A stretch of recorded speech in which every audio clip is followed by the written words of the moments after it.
Well, hi guys, welcome to math again. Protractor, you need that. Ruler, you need that. Your book, everything, you need everything. Anyways, today's lesson is on measuring angles, and we're on page 233. Okay, so on measuring angles, there are three different ones that you've learned how to do before.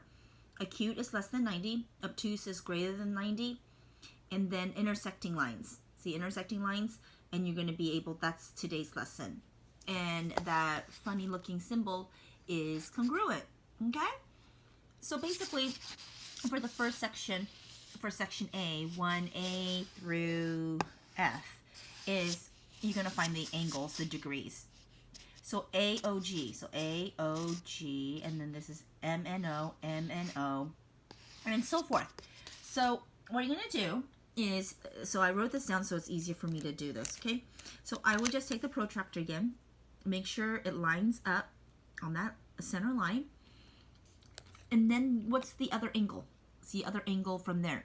And so just figure out what that is, and it should be 60. I don't know if on yours it looked like that, but the answer, you have to make sure it's exact and where the line is, okay? So for AOG, right here, AOG, you're gonna write the degree, which is 60, and check it again and see if you got 60 on there. And so, because the first one I like to do it with you. Okay, let's practice on the second one. The second one is MNO. So I didn't write it on the actual line as MNO. Okay, so from MNO, of course, the vertex, you need to make sure it's on line. So I'm going to use this straight line.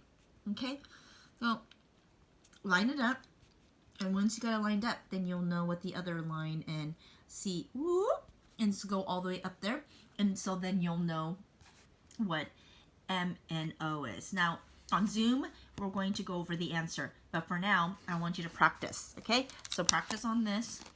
Make sure you get the center there, line up the line, and then see where the straight edge line lies. Okay, so make sure it's exact. So that's all you do for the first section.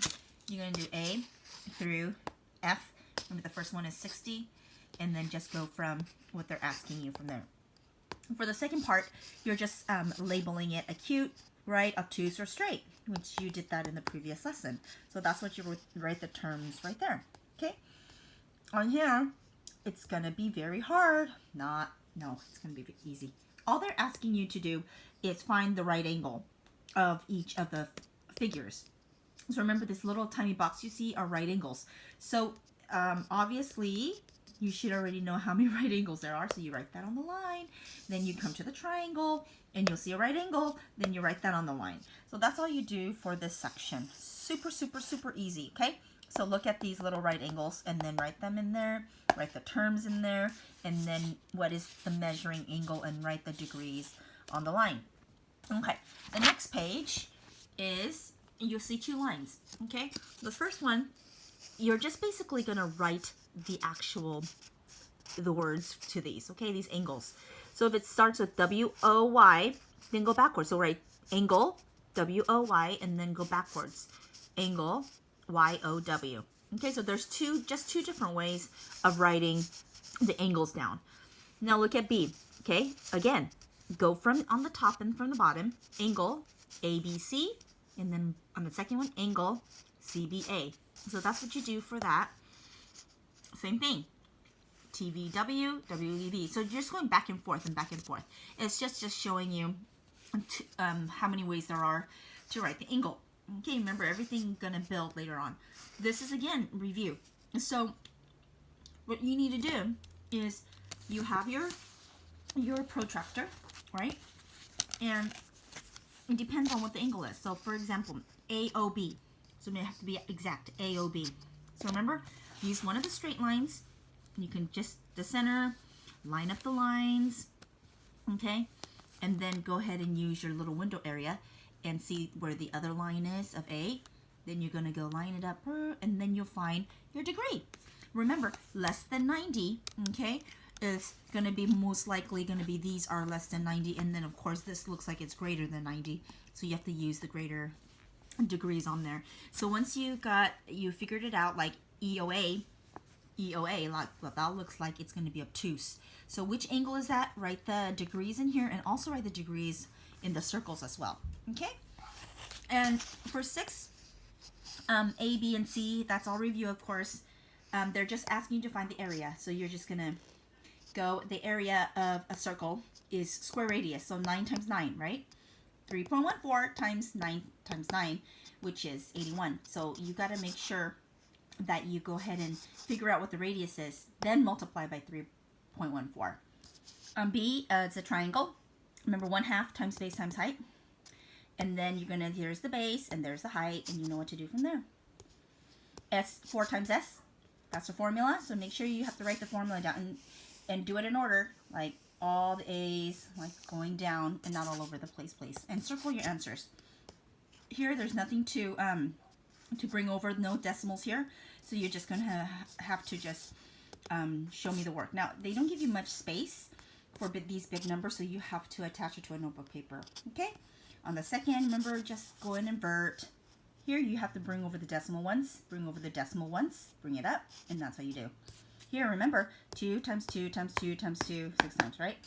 And then for here, I went over some of these things because I think it's so easy for us to forget.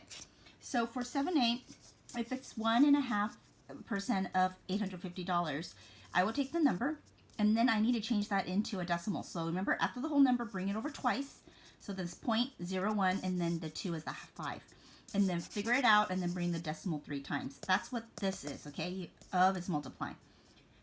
If you look here, it says $750 is what number of 500. So if you said, like, what of that area, then you need to put in a fraction, okay? It's like it's between the numbers. So 750 over 5,000, I will go ahead and divide that in 100. How many hundreds does it take for 5,000? And then multiply by 750, and then you'll find the percent there. Okay, if it's anything after the decimal, just annex it. On G, the question says 38 is 40% of what number? So if they're asking what number, then you divide it, you see? So there's 3 different ways. First, the question here is multiply. Then if they're asking what percent, you divide fraction and then divide it. And then here it says what number, then you automatically divide this part. So I would take the 40%, move it over to the decimal twice to the left, and it becomes 0.4, right? And then divide that by 38.0. Remember, you move over the decimal ones, move over the decimal ones here, and then you'll find the answer. So that's what basically what this is. I just wanted to review with you, so just in case if you forgot, you should already know how to do that. This problem is very similar to this problem, so do the same thing here. So that's what the lesson is for today. It's measuring angles, follow the directions, give me the answer, be very accurate, show me your work, please, on these, and then circle all your answers, okay? And that is it. I'm just sucking on a piece of candy because it's fun to do that. So anyways, if you have a little piece of treat or candy, just suck on that while you work or turn on music, whatever, as long as it doesn't distract you, all right? So that's the homework for today and the assignment for today, and it should be very simple, and we will just talk to you later. Bye.